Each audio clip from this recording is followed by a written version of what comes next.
This is Dr. Mobeen Sayed with one more episode of Long Story Short with DrBeen from the FLCCC platform.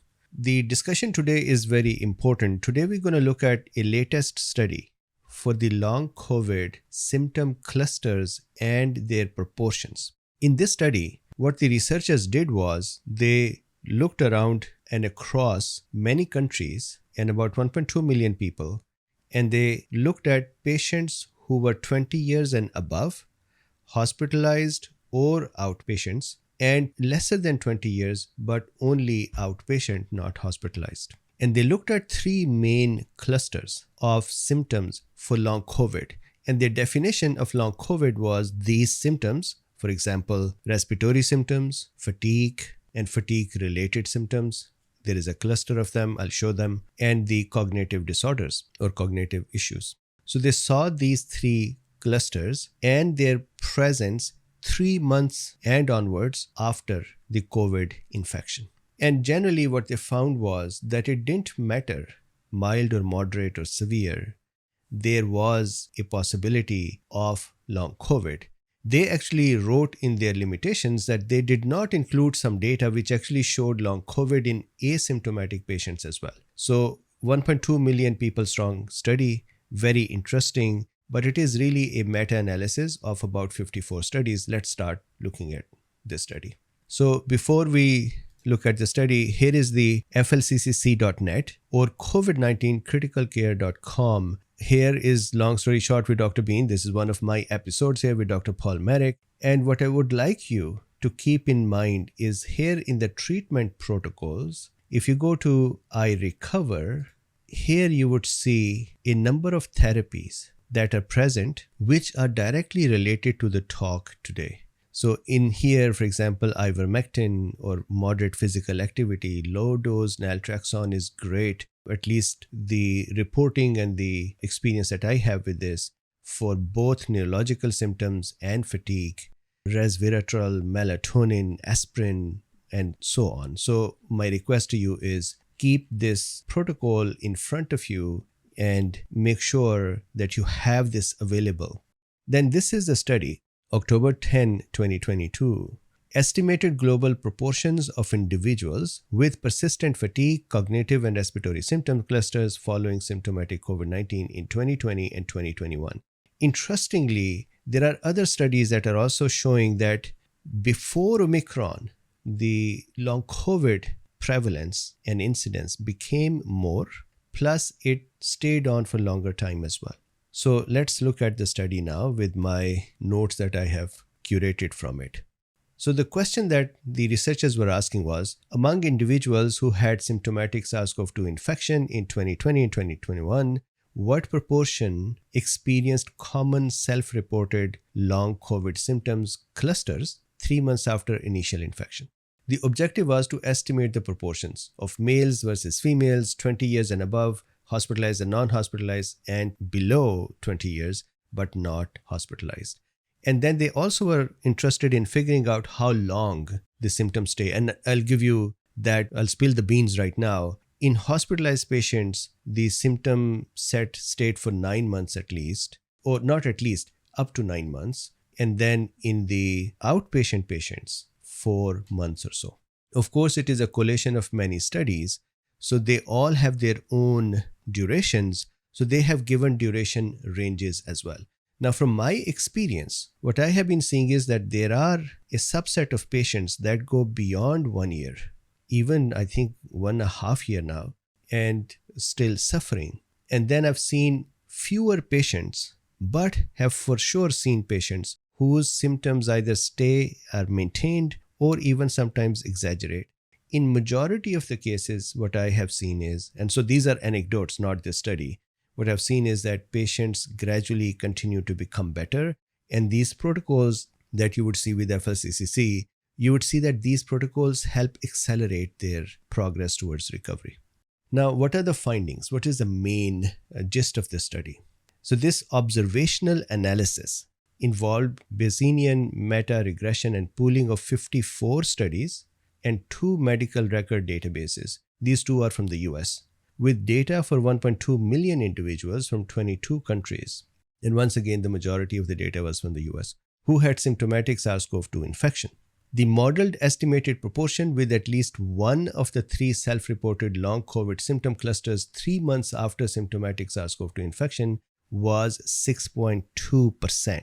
So this is the first important data point, that in these 1.2 million patients who had symptomatic infection, so we're not talking about asymptomatic, 6.2% developed long COVID. So you may have seen that in some studies it is 10-11%. And then there are studies that have even shown to be 30 to 40%. But most of the studies fall in this range, 10% range. So here, 6.2%.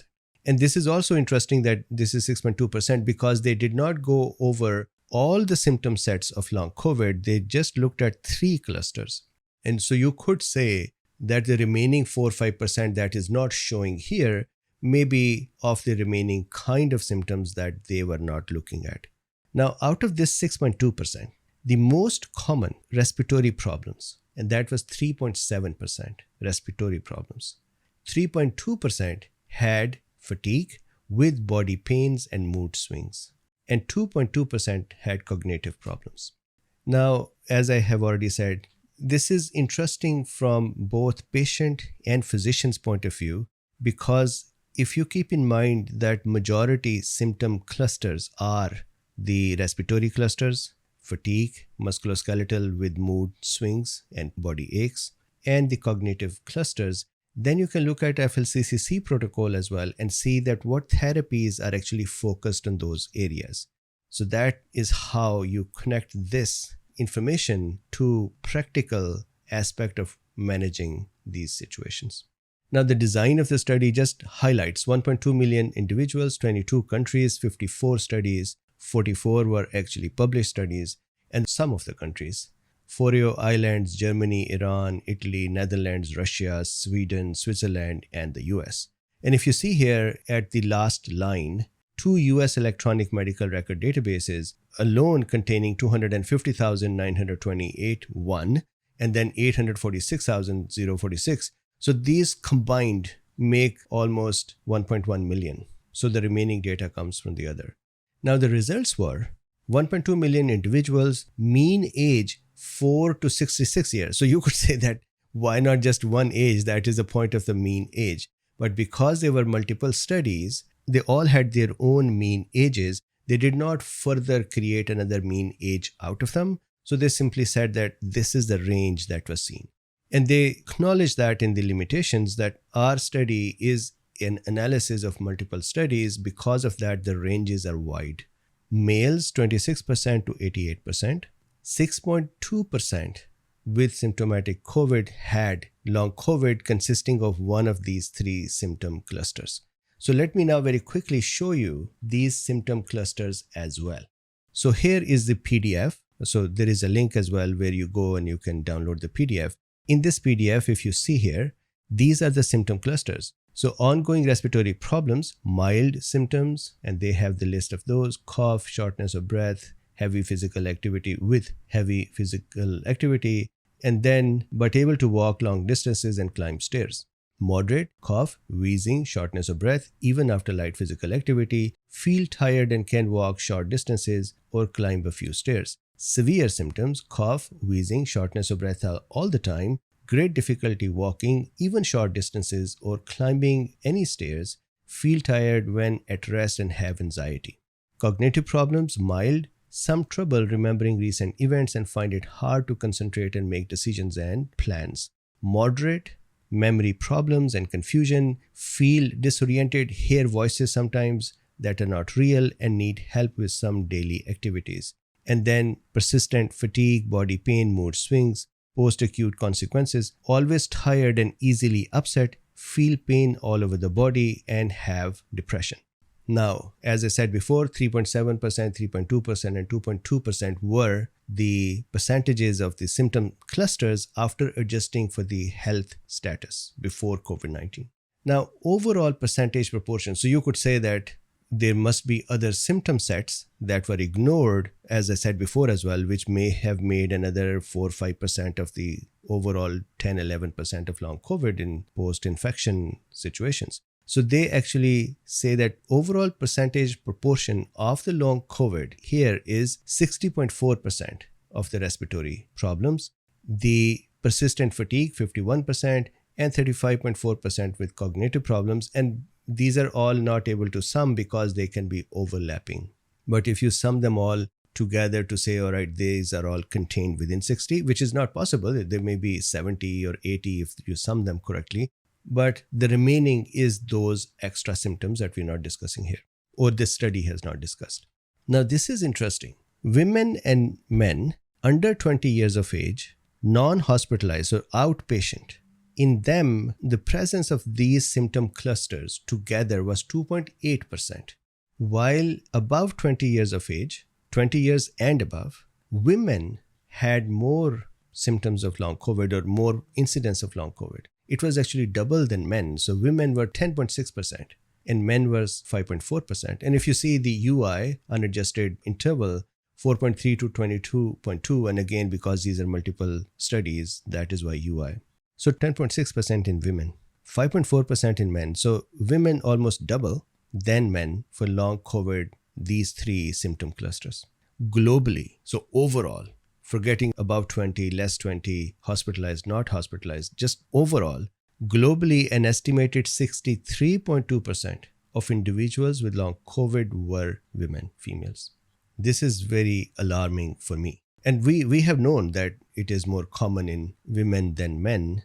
Alarming because women have autoimmune diseases more than men as well. The prevalence is more in them. And now add this on top of it, and that makes a difficult situation for women. Although whoever is suffering, male or female, the long COVID can become really a challenge to live with. Fortunately, these protocols will help. I know they help. I've gotten so many patients reporting back, sending messages, sending texts, sending emails for how much help these protocols have provided them. And same with the doctors as well. I've gotten so many physicians who send out messages that we have used these protocols and we have benefited our patients. Now, the duration. This was very interesting because this is where I thought their duration numbers may have been lesser than my observation. But again, this is a study. And so this data should be more authentic than what I observe as a single physician. So 9 months for hospitalized individuals. Duration of these three cluster sets staying on 9 months, and 4 months amongst non-hospitalized. So among individuals with long COVID symptoms, 3 months after symptomatic SARS-CoV-2 infection, an estimated 15.1%, this is important, 15.1% continued to experience symptoms at 12 months. So that is troubling, but that is true. I think the percentage is actually more. But anyways, these are the 54 studies that have shown this data. And finally, here is the list of references. Let me just very quickly go over some of the tables here. So this was the table 1 in this one. Then here is the summary characteristics of the data. So mean ages versus female, countries, hospitalization and non-hospitalizations. And finally, here are the global proportions of individuals with at least one of the 3 long COVID symptoms. So all individuals, as we discussed before, 6.2%, and then various numbers are present. So this is the discussion. Once again, for physicians, for patients, my request is that as you can see, the prevalence is almost generally in the study is 10%. This one says 6.2% for these 3 clusters, symptom clusters, and 15% of them continuing even at 1 year. I think the FLCCC protocols are very important to keep in mind. And why do I keep stressing this? Of course, you are watching this video from the FLCCC platform, so you are aware of FLCCC. But there are so many patients who reach out to me, or someone refers them to me to say he may be able to point you to the physicians or to the YouTube videos which can provide more education. And many of them are not aware that there are protocols present on FLCCC site. And it makes me sad because this has been a long time that FLCCC is offering this service. So please make sure that even if it is not directly relevant to you, share it with someone or just tell them verbally to go to flccc.net and see the protocols there. They can really help people. So with this, thank you very much, and I would see you again. And Happy New Year.